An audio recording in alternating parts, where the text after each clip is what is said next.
Good day, folks. This is Great Judy at Green Pastures Farm. This is one of the days we've been looking for a long time. We made it through winter. We're still, I guess, not officially spring yet, but man, we got the grass. This is hasn't been grazed since about the middle of October. And so there is a little bit of stockpile. And you see the cows are grazing the green, but they're getting just a tiny bit of brown in their mouth. Just a tiny bit of brown grass with every bite. Folks, you just can't get any better than that. The cows can get just a little bit of dry matter with every bite of green. That dry matter helps tremendously on your spring flush, balance the ration out. If they just get all green, it's not safe to stand behind a cow. They'll just blast you with diarrhea, runny manure. But you look at the tails on these cattle.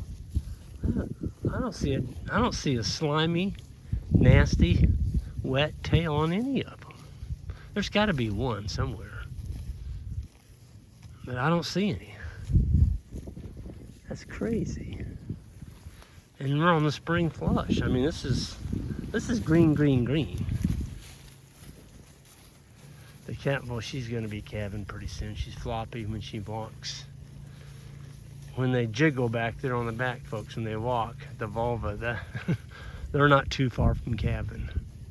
We've got about, looks like 50 in here that could calve within the next 10 days. It's going to be intense. We're going to have a bunch of calves. Fast, as Isaac said, fast and furious. There's another one. But look how spongy she is. See that? Right there at the back. Looks like a plum. It's real spongy. That's when you know your cows are getting close to calving. Boy, she is a beautiful cow. Man. She's about 950 to 1,000 pounds. And she's just a beautiful, beautiful animal. Coming up on her second calf. Man. There's another one spongy right behind her. And that one over there, she's the short tail. She's going to be there pretty shortly.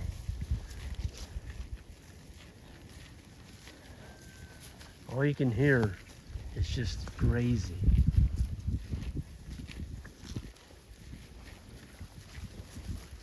As my friends in England, when they saw me at the Groundswell conference, they came up and they were going ka-ching, ka-ching, ka-ching, Great Judy, ka-ching. Well, that's what this is. It's ka-ching, ka-ching, ka-ching. It's dollars going in our pocket because the cattle are feeding themselves. No hay. April 5th, we still got stockpile. And we were in a drought last fall. We are getting very fortunate. We got a really heavy rain last night. It lasted about 15 minutes. I thought I was going to blow the roof off the house. I was thinking about getting up and trying to make a mad dash for the cellar. The hail was atrocious, but we had some hail last week that was about the size of a golf ball. I got a picture of them. But then yesterday afternoon, Isaac and the boys were out, and I was out too. We were in two separate groups, and I heard the thunder coming. And then the lightning bolts started coming. We were both out doing fencing, building some new fence, clearing brush, and I made a beeline to the hay barn just in time. The boys are right behind me. And I mean, the hail started coming down, and it wasn't big hail. It was the size of your thumbnail. But just west of us, 5 miles over by Riggs, they had hail over there the size of baseballs. I got a picture of it. They set a baseball down by these hail balls, and they're the size of a baseball. Can you imagine getting caught out in something like that? Well, it'd kill you if it hit you right on top of the head. You know, when a baseball solid chunks of ice. And these balls were just as round. It looked like you formed them with your hand. They were that round. And I'm sure it done a number on a bunch of cars. I'm just so thankful we didn't get hit with that. But we did get a rain yesterday. It was about 15 minutes, and last night it just hammered us. Rain gauge had a 1/2 inch this morning, and with the rain we got yesterday, another 1/4. So we got about 3/4 yesterday altogether. And but now they're saying no rain for the next 8 to 10 days. So, you know, you take what you get, and we are in tornado season here in the Midwest. They can really come in pretty quick. You just gotta, you know, stay tuned in for stuff like that. And when the sky turns black and it gets a green color to it, you better be getting yourself to some shelter. Because you've got about 15 to 20 minutes, and it's gonna be there.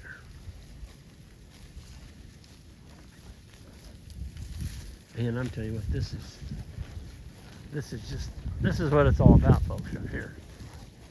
Look at all the cows. They're all feeding themselves. And all we did was move a wire. And so people, I mean, they say, well, I don't have time to do that. I don't have time to move a wire every day. Well, then you don't have time to be in the cattle business.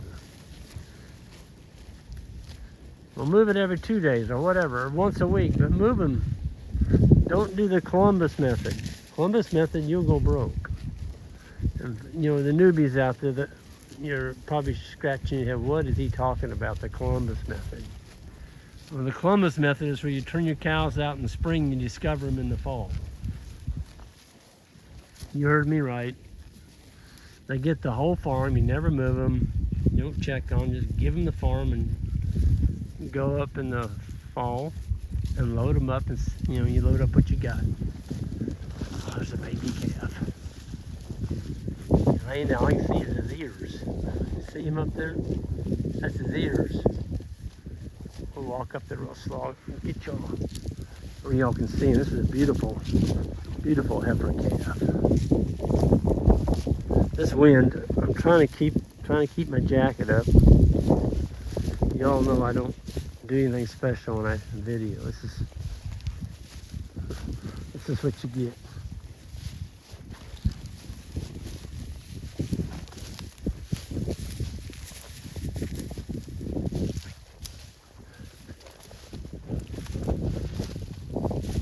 There it is. There she is. She's laying down. Got the sun. Just a beautiful day to be a newborn calf. Get this little heifer out of the way. You can see her a lot better. Move forward, girl. There you are.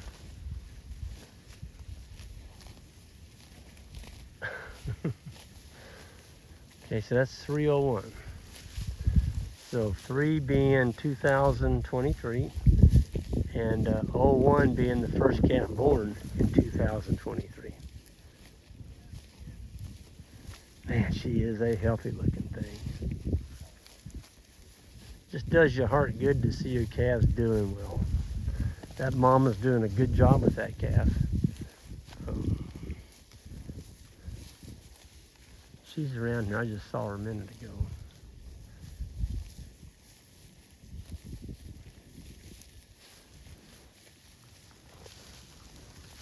Yep, you're gonna make a nice little heifer for us.